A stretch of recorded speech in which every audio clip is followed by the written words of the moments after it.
Welcome to this explainer. Look, 2026 has shaped up to be an absolutely high-stakes year for the crypto landscape here in India. It's kind of wild, actually. On one hand, you've got this incredibly soaring demand for digital assets. But on the flip side, everyday traders are basically walking a tightrope over a minefield. We're talking frozen bank accounts, tightening surveillance nets, and these completely bizarre market premiums. So today, we're unpacking the reality of peer-to-peer crypto trading in India right now. We'll explore the hidden risks, the massive new regulatory architecture, and most importantly, how you can actually navigate all of this safely. Okay, let's dive into this. Here is our roadmap for making sense of all this interconnected chaos. We're going to start with the P2P freeze epidemic, break down the anatomy of a freeze, and then look at the new surveillance net. After that, we'll explain the USDT Premium and finish up with how to navigate this whole crypto minefield. Let's start with number 1, the P2P freeze epidemic. Honestly, this is a true nightmare for traders right now. Just imagine this for a second. You go to sleep after a totally standard, successful peer-to-peer crypto trade, but you wake up the next morning, check your phone, and find your entire bank account is completely frozen. You can't pay your rent, you can't buy groceries, your money is just locked. To put a human face to this, look at this real anecdote from Reddit user WalkCIII on the Crypto India subreddit. They wrote, "My bank account has been put to debit freeze. I did a P2P trade and I accepted third-party payment." See, this user innocently agreed to accept a payment from a buyer's brother's account. Fast forward a few months, and they're suddenly dragged into a massive cyber complaint because those funds were actually stolen. Innocent traders are getting caught in the crossfire of cybercrime every single day, and it happens so much faster than you might think. Which brings us to our second section, anatomy of a freeze. Let's look at how this layering process actually works. So, how exactly does this happen to innocent people? Well, you kind of have to think of stolen fiat money in the P2P market as a digital contagion. It literally infects everything it touches. Here's the step-by-step of a typical P2P scam. Step 1, a scammer steals fiat currency from a victim, maybe through a fake job portal or a phishing link. Step 2, that scammer goes onto a P2P platform and uses that stolen cash to buy crypto, like USDT, from an entirely innocent trader. Now, step 3. The original victim realizes they've been scammed and reports it to the cybercell. The police track the money trail and, boom, the innocent trader's bank account gets frozen because they received what authorities call Layer 1 stolen funds. The trader released their crypto in good faith, but the money they received was dirty. You get infected simply by receiving the cash. Now, what's really interesting about this slide is the stark legal distinction under Section 106 of the new BNSS. Legally speaking, there's a huge difference between a lien and a full freeze. A lien only locks the specific disputed amount, so say just the 20,000 rupees connected to the scam, leaving the rest of your money totally accessible. But in practice, banks almost always execute a full freeze, blocking your entire account. Legal experts and high courts point out constantly that freezing an entire account over a single transaction is a massive overreach, yet it remains a deeply frustrating reality for so many people. But all this raises a much larger question.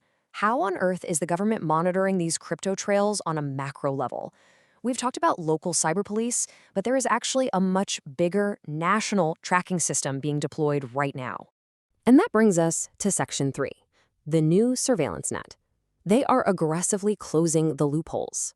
Beyond just the local police, the income tax department and international regulatory bodies are drastically tightening their reporting laws. Just look at this timeline. It's intense. As of April 2026, Section 509 of the Income Tax Act mandates that exchanges have to furnish user-level transaction info directly to the tax department. Later this year, India is expected to sign the CARF multilateral agreement. And by April 2027, the OECD's global data sharing goes live. So what does this actually mean for you? It means the old strategy of hiding your crypto on offshore exchanges like in Dubai or the Cayman Islands is effectively over. The moment CARF goes live, foreign exchanges will automatically share your transaction data with Indian tax authorities. The era of the anonymous crypto cowboy is well and truly finished. And the government is making absolutely sure exchanges comply, using some pretty severe penalties. Under Section 446, if a crypto exchange fails to file these statements on time, they face a penalty of 200 rupees per day. And if they provide inaccurate information, that's a flat 50,000 rupee fine. For large exchanges with thousands of users, these daily fines compound incredibly fast. So believe me, they are highly incentivized to report your data accurately and swiftly. They aren't going to cover for you.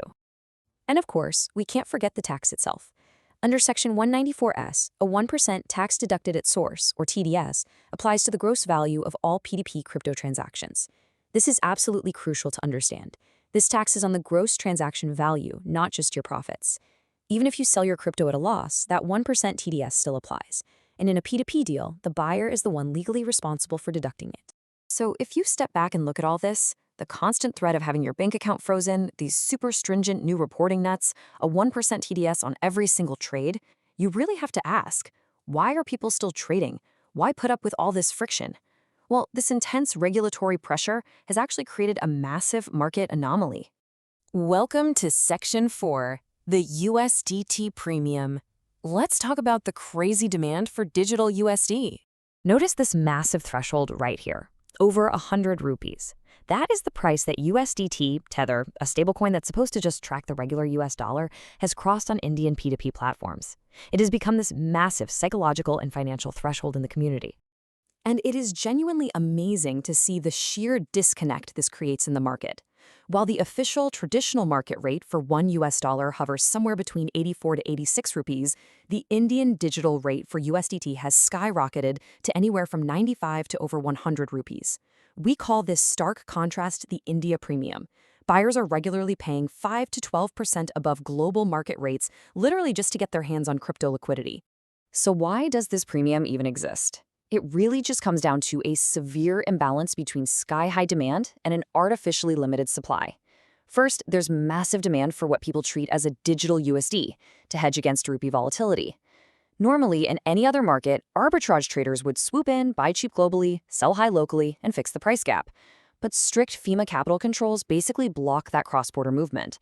Add in the high operational costs of compliance, that 1% TDS, and banks making it incredibly hard to bring new liquidity into the system, and you get a perfect storm for sky-high prices.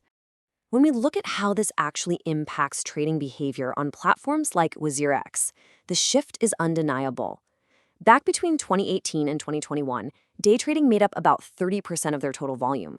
But from 2021 onwards, as these high costs, the TDS, and the USDT Premium really kicked in, that volume cratered to 12%, and it's only slightly recovered to 15% recently. The high costs of simply entering the market have effectively killed off short-term intraday trading, forcing users toward long-term investing instead. Which brings us to our final section, navigating the crypto minefield. Let's look at your survival blueprint.